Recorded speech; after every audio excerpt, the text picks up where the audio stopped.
Kabaroto, balik lagi sama aku di Kabaroto YouTube channel. Sekarang aku udah ada di dalam kabinnya BMW seri 3, yaitu 320i.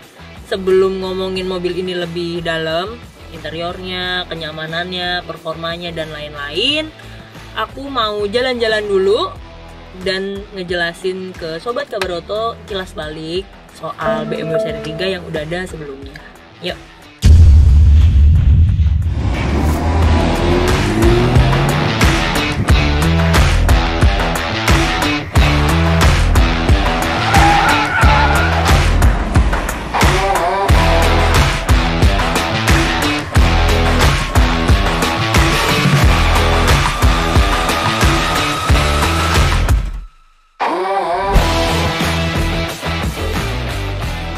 BMW seri 3 dari generasi pertamanya udah jadi produk yang dibanggain sama BMW, yaitu produsen mobil asal Jerman.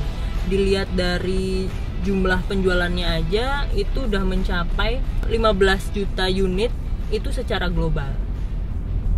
BMW seri 3 diperkenalkan pertama kali tahun 1975 sebagai suksesor generasi 2. Awalnya BMW seri 3 tuh coupe bentuknya, jadi cuma 2 pintu yang dikenal sebagai tipe E21. Awalnya seri 3 dihadirkan atau diproduksi untuk memberikan pengalaman berkendara di ruang kokpitnya itu jadi lebih nyaman. Jadi emang fokusnya dibuat lebih ke pengendaranya. Dulu banyak yang merhatiin kalau dashboard BMW seri 3 itu miring bentuknya, dan emang miringnya tuh condong ke pengemudi gitu. Tujuan dibuat seperti itu emang sengaja untuk memberi kenyamanan lebih pada si pengemudi. Jadi untuk mengoperasikan tombol-tombol atau pengaturan lainnya itu lebih enak. Sampai saat ini seri 3 udah memasuki generasi ke-7. Mulai dari E21 sebagai generasi pertama, selanjutnya E30 generasi kedua, terus generasi ketiga E36, terus generasi keempat E46. Masuk generasi kelima, pilihannya lebih beragam kayak generasi keempat. Jadi nggak cuma ada sedan, tapi ada wagon, ada coupe, sampai cabriolet. Tipe untuk generasi kelima itu ada 4, yaitu E90, E91, E92, dan E93. Oh iya, turbo juga udah dipasang di mesin 6 silinder. Bahkan mesin V8 sangat menarik untuk dicobain sama Sobat Kabaroto yang suka kecepatan. Generasi keempat sama generasi kelima itu yang paling banyak diperbincangkan, soalnya ada transisi teknologi navigasi, fitur keselamatan, sampai penggunaan flat tire. Itu ban yang tanpa angin aja masih bisa jalan. Bahkan kerennya masih bisa diajak jalan dengan kecepatan yang cukup tinggi, sekitar 80 km per jam. Kalau generasi ke-6 diperkenalkan tahun 2011 sampai 2019. Untuk tipenya ada 3 pilihan, yaitu F30, F31, sama F34. Terus pilihannya juga nggak cuman sedan, tapi ada kayak wagon, hatchback juga ada. Generasi ke-6 ini jangkauan konsumen pasar globalnya dibuat lebih luas. Terus mesin 3 silinder pertama kali disematkan di seri 3. Untuk pasar Tiongkok, jarak sumbu rodanya itu dibikin lebih panjang, soalnya emang menyesuaikan sama pasar di sana yang lebih suka sama mobil yang jarak sumbu rodanya lebih panjang. Efeknya ke ruang kaki itu lebih lega. BMW seri 3 generasi ke-7 pertama kali diperkenalkan di Paris Motor Show tahun 2018 bulan Oktober lalu. Mobil ini ditetapkan sebagai benchmark dengan perbaikan di berbagai sudut. Kayak misalnya aerodinamikanya itu dibuat lebih sporty, terus grillnya juga didesainnya lebih lebar dibandingkan generasi sebelum-sebelumnya. Belum lagi interiornya yang mewah didesain sedemikian rupa, ditambah layarnya itu udah serba digital semuanya. BMW Indonesia tergolong cepat untuk menyegerakan BMW seri 3 yang aku pakai ini, yang 320i Sport, untuk pasar Indonesia. Seri 3 punya musuh abadi kayak Mercedes-Benz C-Class, Audi A4, dan Jaguar XE. Ngomongin soal dimensi, BMW seri 3 ini punya panjang 4709 mm, tinggi 1435 mm, lebar depan 1827 mm, sedangkan lebar belakang 2068 mm.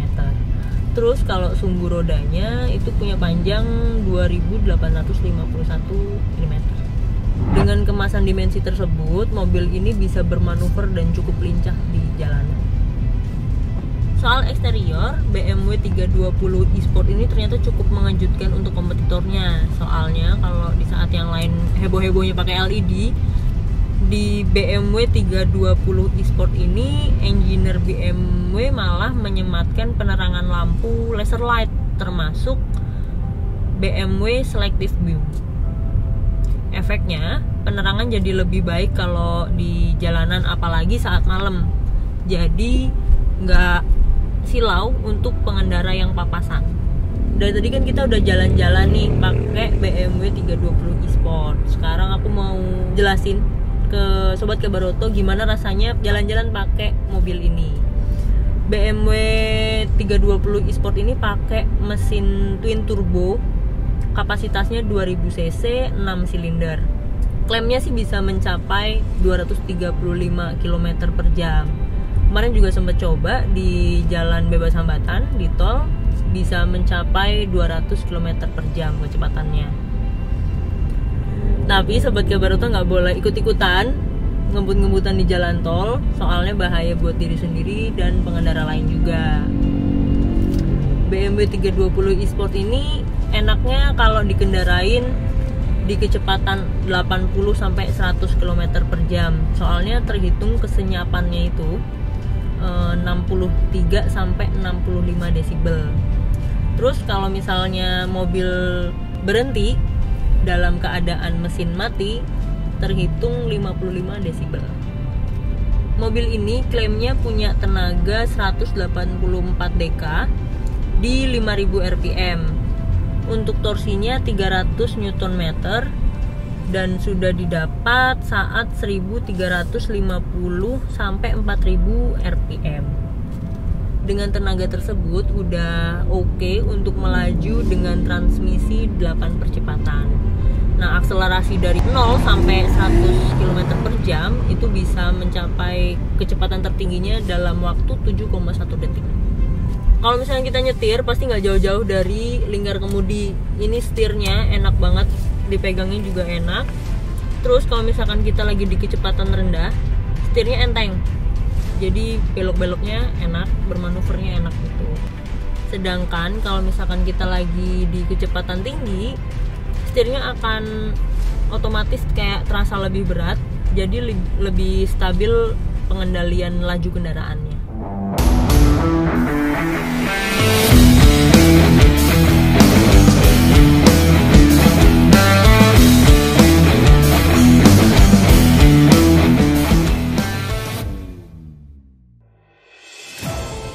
Dari tadi kita udah jalan-jalan, muter-muter, dan udah ngerasain gimana rasanya naik BMW 320i Sport. Sekarang aku mau jelasin ke Sobat Kebaroto gimana mewahnya interior BMW 320i Sport.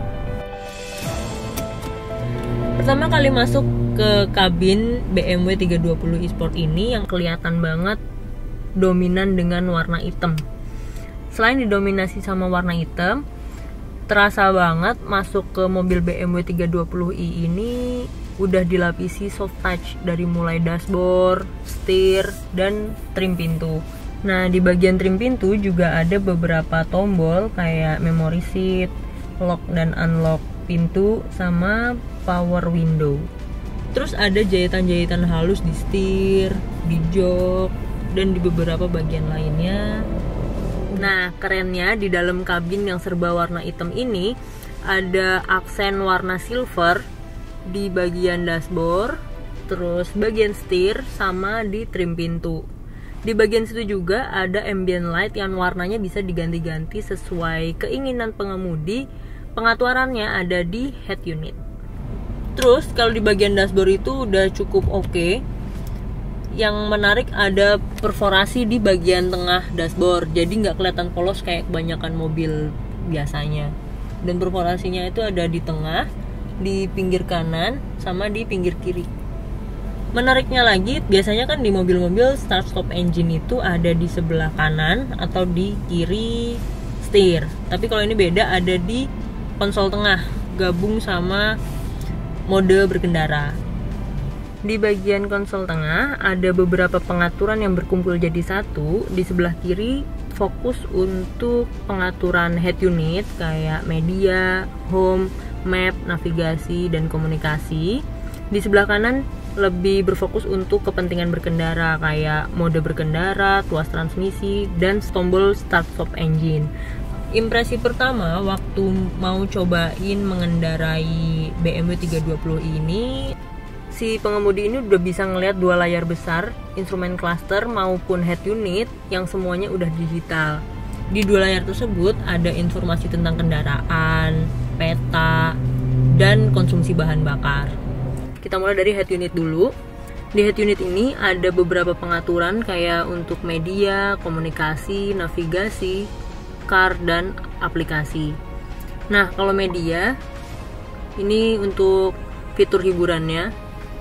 Dari mulai radio, koleksi musik, bluetooth, dan screen mirroring. Ada juga komunikasi, bisa untuk telepon dan nyimpen kontak, terintegrasi juga dengan tombol-tombol di bagian setir. Selanjutnya ada navigasi. Sobat Kabaroto bisa melakukan pengaturan map atau navigasi di head unit, nanti akan tersambung atau muncul juga di instrumen cluster. Jadi untuk pengemudi nggak susah bolak-balik untuk melihat ke head unit, tapi bisa langsung di instrumen cluster aja fokusnya. Selanjutnya ada fitur car. Di sini ada pengaturan, terus info kendaraan, sama status kendaraan. Di pengaturan, Sobat Kabaroto bisa melakukan pengaturan tentang si instrumen cluster ini. Kita mau menampilkan apa sih di instrumen cluster? Bisa masuk ke car, terus display, instrumen cluster, akan muncul kolom tampilan sentral, bisa nonaktif, tampilan peta, atau prediksi rute. Selanjutnya, fitur yang terakhir itu aplikasi. Sobat Kabaroto bisa install aplikasi dan akan muncul di fitur tersebut. Sama kayak saudara besarnya, head unit yang ada di BMW 320i ini, pengemudi bisa mengatur volume dengan gestur. Contohnya gini. Atau kalau mau mematikan audio dengan cara seperti ini.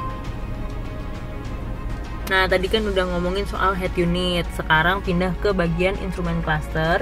Nggak kayak instrumen cluster di mobil kebanyakan. Di BMW 320i ini juga ada notifikasi lain selain speedometer, odometer gitu. Di bagian kanan akan muncul notifikasi kayak posisi tuas transmisi.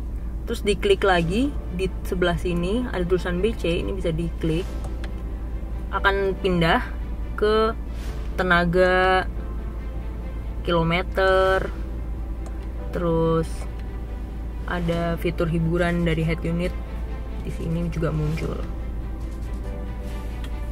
Nah, di bawah head unit udah ada AC dual zone dan tombol-tombol pengaturannya. BMW 320i juga punya fasilitas lain selain fitur-fitur yang mumpuni di mobil ini, yaitu di balik konsol tengah. Nah, di dalam sini ada beberapa fasilitas kayak wireless charging, USB, dual cup holder, dan port 12 volt. Tempat penyimpanan lainnya ada di sisi sebelah kanan dan kiri pintu. Ada satu cup holder dan slot paper. Terus ada juga di bagian konsol tengah Ini storage-nya cukup besar, bisa nampung pouch, terus ada dompet, kunci yang barang-barang cukup besar. Terus di dalam sini juga ada slot untuk port charger.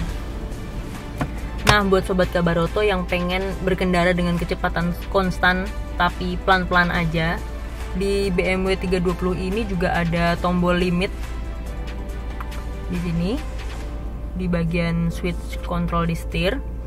Itu akan muncul di instrumen cluster notifikasinya, dan nanti selama perjalanan, selama mobil ini berjalan, kecepatan maksimalnya ada di 30 km per jam.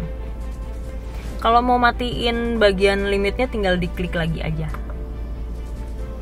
Nah, untuk bagian joknya sobat Kabaroto nggak perlu beli tambahan lagi jok sekelas Recaro, soalnya lapisan jok yang ada di BMW 320i ini udah cukup mumpuni dan sangat nyaman ketika mau berkendara atau sebagai penumpang. Jok di mobil BMW 320i ini udah memenuhi kaidah sebagai jok bucket seat. Di bagian samping ada pengaturan untuk naik, turun, maju mundur jok. Nah, di bagian sisi ini juga ada tombol yang digunakan untuk pengaturan jok ini bisa meluk si pengemudi maupun penumpang. Soalnya di jok penumpang depan juga ada pengaturan yang sama dengan pengemudi.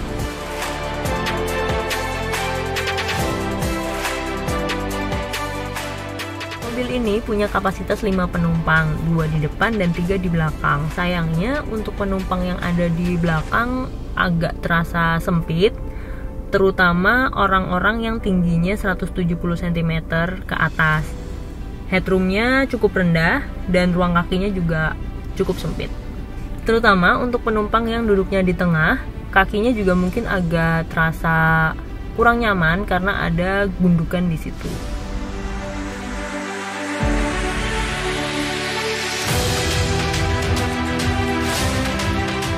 Untuk buka bagasinya ada 3 cara. Yang pertama tombol di bagian trim pintu, yang kedua di kuncinya, dan yang ketiga tombol di pintu bagasinya. Bagasinya memiliki kapasitas 480 liter, jadi sobat Kabaroto bisa meletakkan beberapa barang belanjaan misalnya di bagasi tersebut.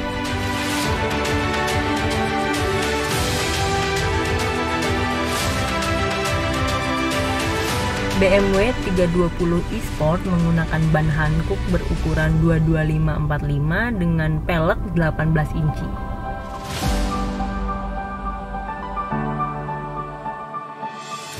Nah, buat sobat Kabaroto yang suka dengan seri 3 tapi nggak terlalu polos, BMW 320i ini cocok banget sih, soalnya ada beragam fitur untuk pengendalian, kenyamanan, kayak misalnya head unit dan instrumen cluster tadi.